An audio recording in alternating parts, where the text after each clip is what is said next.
So that's what I'm saying. So you log on, you just trying to enjoy yourself. And then the shit pop up. First of all, the bitch be loud too. Jerk mate. Right? Right in the middle of it. Like right in like the first 10 seconds. Nigga, I just came to see some titties. I did not. You start getting your shit together, and all of a sudden, jerk me. Then the fucking shorty that they be showing up there wasn't bad. She not bad at all, look yo. like a stick. Shit, why do it look like sticks in the ads? Oh my god. And then your shit go pew. Honestly, I feel like this nigga would be the first one to log into the jerk mate though, yo. Nah, so see, first of all, I don't know what you guys are talking about. Like, okay, jerk buddy. mate, what's that? All right, buddy. Nigga acting like he All don't right, even know what it is. Yo. All of a I'm sudden, a Christian. I'm with him. I don't know what the fuck y'all talking about. What is this jerk Oh, mate? y'all niggas is liars. These niggas is liars. No, see, what's the worst is when you on some non-adult site and that ish pop up. That's Pope? No. nigga try to put on cocoa melon for the kids. Right, jerk mate. You can't turn that shit off quick enough. Your son like, hey, yo. And then you got the volume up so everybody hear like, oh, snap. Oh. Nigga said, fuck Oh, cocoa shit. melon. I want to see what's up with that, Dad. Titties. Niggas taking L. See, I don't got them problems. Y'all, that's y'all lives, yo. All right, so this is what it is, B. This is a special episode of the hashtag Just Saying Podcast. This is the first time me and Double G ever had guests, right? yeah. On our platform. Oh yeah. We've been on everybody else shit, but this is the first time ever we got some niggas on our shit, man. Facts. So I'm gonna go ahead. I'm gonna intro the niggas because the folks don't know y'all, B. These niggas I've been knowing for a long time. Podcaster on my left. What's your podcast name, brother? Yeah, my name's Keith. How you doing? How you doing? This man is proper. It's not how he talks in real life. This nigga is Keith. Nigga has no podcast name, but that's my nigga Keith though. I man. know. I'm trying to think of one, but I can't get a good one. So Well, I'm just, shit, I'm just Keith this just stick with episode. your name, B. You know what I'm saying? This nigga has held me down through some trying times. You know how friendships get tested sometimes. This nigga been there, yo. I can't even front. And podcaster on the Zoom. So go ahead, speak your piece, brother. Yeah, damn right. This is Learn the motherfucking mic. Aggressive. I've been here. I'm kind of a big deal down here. So, you'll get to know. Yeah, this is my man's num. We all worked together at some point at different jobs and shit. But yeah, these two niggas, we was at the same job together. They don't remember each other like that, but we all used to work together. My man Mike, he a big deal on some manosphere shit. Like he be sending me all the content and keeping me abreast of things. And my nigga Keith, he be here in real life holding it down, so he know what it is. And of course, you know, Double G. nigga been here. You know what I'm saying? And they've been asking for us, yo. Yeah, man. I ain't gonna hold y'all. We've been on a hiatus, so y'all niggas is welcoming us back with the rest of the folks, yo. That's facts. And of course, y'all know me. This is your boy Ringo Mandingo, and this is the hashtag Just Saying Podcast. I guess we're gonna go ahead and intro that shit with the yeah. So what's poppin', y'all? We here. Finally. I put this panel together for a very special episode. The ladies, which is 60% of our audience, R.I.P. is gonna hate this, but we gotta send a special send off for my nigga Kevin Samuels, dog. He passed away, unfortunately, untimely, and damn, like the way it went, they was celebrating the man death. They dogged. That's crazy. Now, there's an expression that you say is you're supposed to be joyful at funerals and you cry at weddings. Right, celebrating And life. And some of the women took that word joy and turned that into deliberate happiness. Bruh. For this nigga.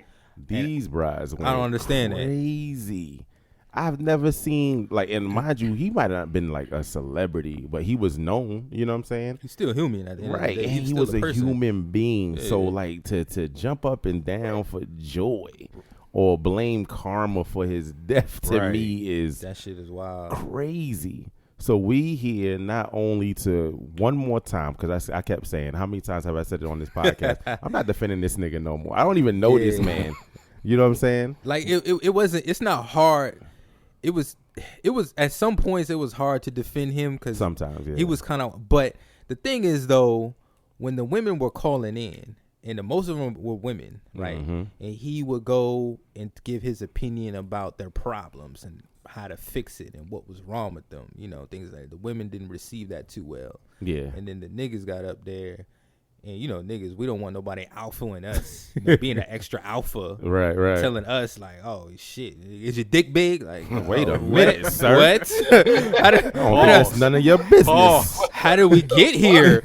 I called in for help. He definitely asked the nigga. So it was times where it was really hard to defend him, but at the end of the day, he was still for black people. Yeah. He was still trying to help and educate. Might have been a whole different avenue that he right, took. the way he did it. Yeah. You know, from the social side, but he was still there to help black people in the black community. Facts. And that's what I think I want to focus on, because it's 4 black men here, different statuses and relationships. We got married niggas, used to be married, single niggas, and I just wanted to see how, you know, one, his influence all affected us in some way, right? Positively, hopefully.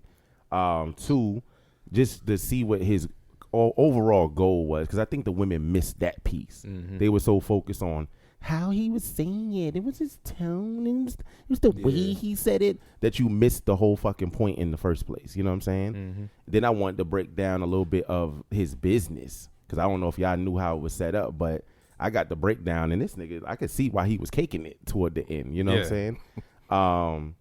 And then, of course, we're just gonna break down the shorties that had all kinds of negative shit to say, because this is a man's platform right here, and they're gonna hear it. They're gonna be mad, but it is what it is. I think it's gonna be. It's about to be a top rated episode. I think I need to hear this. You know what I'm saying? Right. Thanks. So yeah, man. So let's get started. Let's get started on what was the overall message. Mike, let us know, what was the message, yo. What was Kevin Samuels trying to do, yo?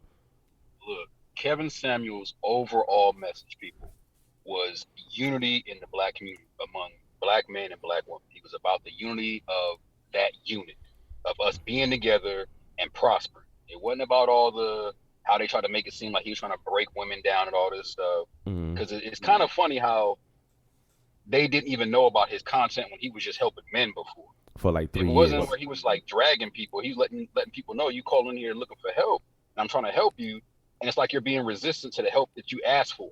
Like when we used to work at Canon, and motherfuckers would call in and they want help, and then they turn around like they want you to help them in a different way, but it's like you called in because you believe I'm the fucking expert.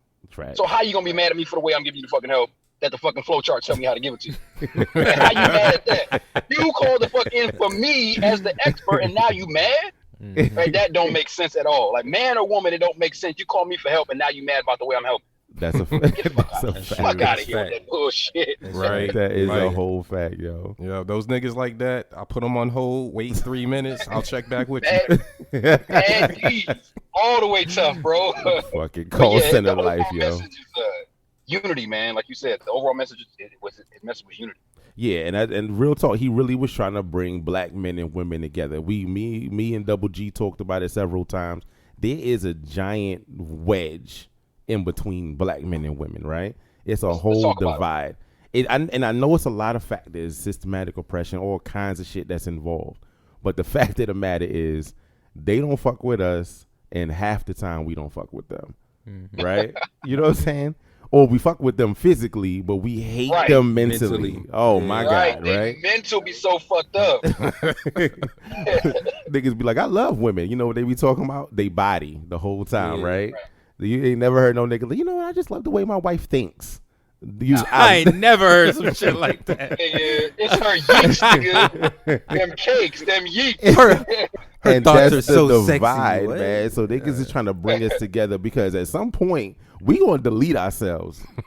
The whites coming in, they like, yo, keep having babies with us. Yeah. We gonna have a bunch of Tiger Wood looking motherfuckers running around, and we gonna be deleted off the planet. And I think that's the real plan, but we ain't gonna get pro-black. We ain't on that today.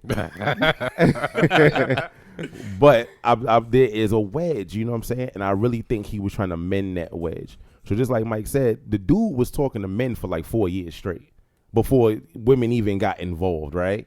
He was tearing dudes down. Double G brought up my man's, a dude called in. He was like 5'4". He was he was 5'4". He was 240. He was making $37K a year. And then Kevin was like, well, why would any woman want to procreate with you, my man? And he was like, you don't even sound interested, my nigga. Like he was like, you're short and fat and broke. You got to pick a struggle. You can't be all three. And I'm like, damn. I'm sitting there like, yo, that shit makes mad sense. Then he was like, do you got a big dick? Dude was like, what? Mans was stuck. He was like, well, it's above average. He said, nah, that's not what I asked you. That's not what I asked, nigga. You know if you know. Yeah, you know what I'm saying? You know if you got a big dick or not. Because he's saying if you don't got none of this other shit popping, you need to be knocking shorty walls loose. And it was super confirmed that he wasn't even doing that. Stuck. What? But then he set them all up and he was like, look, man. Get some education, get a better job, get you're making below average for your age. He said, lose some damn weight. You could control that piece. You can't do shit for your height. That's genetics, my nigga. You short. But you could be diesel and short. You know what I'm saying? Right. You can't be fat and short. He said you gotta pick a struggle. You know what I'm saying? And I guess you really can't do nothing about your dick. You know what I'm saying? I mean, shoot, they got pumps in this out there. Nah, ain't nothing you could do. Ain't nothing you could do about it, dog. Whatever you got, but I guess you Nigga, can you better step take that jerk, up. mate. Damn. But that's what he was doing to men before women even got involved. You know what I'm saying? And we was taking that shit on the chin. Niggas was dusting they soft off. Like, that's yo, the thing. You know what? I have never seen maybe there is a response video like, this nigga asked me if my dick was big. Let me make a video about this because I feel offended. Like I have never seen a video like that. We not finna do that. That's why. We not finna do that. We not that emotional. Nah, men ain't built like that. Niggas gonna take that shit on the chin and be like, yo, this nigga right. I'm gonna get a better job and I'm gonna hit this gym immediately. Right. Nah, first of all, if you didn't like what he said, you would stop watching. You're not gonna go watch every episode and participate and tell him, I'm mad at you. I'm mad. That's another fact, yo. People who call into his line cannot be going in there blindly talking about, I ain't never heard of this dude. Hey, I was recommended. I ain't never seen. Facts. Come on, because you gotta pay. Right. You had to pay to participate. You know what I'm saying? He was a consultant. Right. Yeah. And so that's what I'm saying. So you called in and he said you ugly, that you mad. Shut the fuck up. You just paid to get called ugly. You that ass. And if you didn't want that smoke, you shouldn't have called in. Now what I think it is, shorties really thought they was cute. You know what I'm saying? And when that nigga was like, yeah, you a 5, which is real talk on the scale of 1 to 10 isn't horrible. It's not bad. It's just average. It's not good. They didn't want to be average. No. You know what I'm saying? Because they think they a bad bitch. This nigga practice. And that's the problem. And then when a nigga turn around and say, "Oh, you a 4.5, 5, average at best. You built like a Roblox." Like nigga, what? No, he kept it real. He kept it real. Realistic expectations, That's like reality. Come on. Always, because what did he always say? Beyonce's an 8. Yeah. So if you're saying you're a 10, you're saying you're better than Beyonce. You would hear him say that constantly when he was rating these people. Like, what do you rate yourself as? He never just said you were this. Yeah. He always gave them the opportunity. Well, what do you say you are? Yeah. I'm not finna just sit here and rate you. So you're a 10. Well, Beyonce's an 8. So you're telling me that you're better than Beyonce is what you're saying. And then they be looking confused. Get the fuck out of here with that bullshit. You are not a fucking 10. Let's get back down to reality. Women's scaling, as we all know, their logical scaling is completely off. These broads use the Dragon Ball Z scaling. Mad time. No. And we know they do. Look. If they not even using Dragon Ball Z scaling, they using Dragon Ball Super scaling. Right. You got Krillin fighting Super Saiyan God Goku. Like, and hanging in there too. No, right. Like I'll watch it, but something just ain't right about that. Bruh. Right. And so that was the thing. So as a man watching the content when the women got involved, the first thing I noticed was how he blew up. Women run shit, you know what I'm saying, as far as popularity goes and you earning money through that type of platform. Once they got involved, bro, this dude blew the fuck up. Right. He was sitting there with a black turtleneck for 3 years. Right. You know what I'm saying? No. Have you seen his first, his early videos? Oh, man. He didn't have nothing. He had a t-shirt That nigga looked like us at Cannon, yo. It was bad. It was bad. He was looking mad nuts, right? Black turtleneck the whole time. And then when the shorties got involved, now this nigga in designer, right? Now he got the suits. He had the little fucking thing spinning in the corner. I used to hate that thing. What the fuck was that? And he had all the color niggas like, yeah, you see me, I'm wearing this shit right here. Y'all need to get some of this. And I looked that shit up.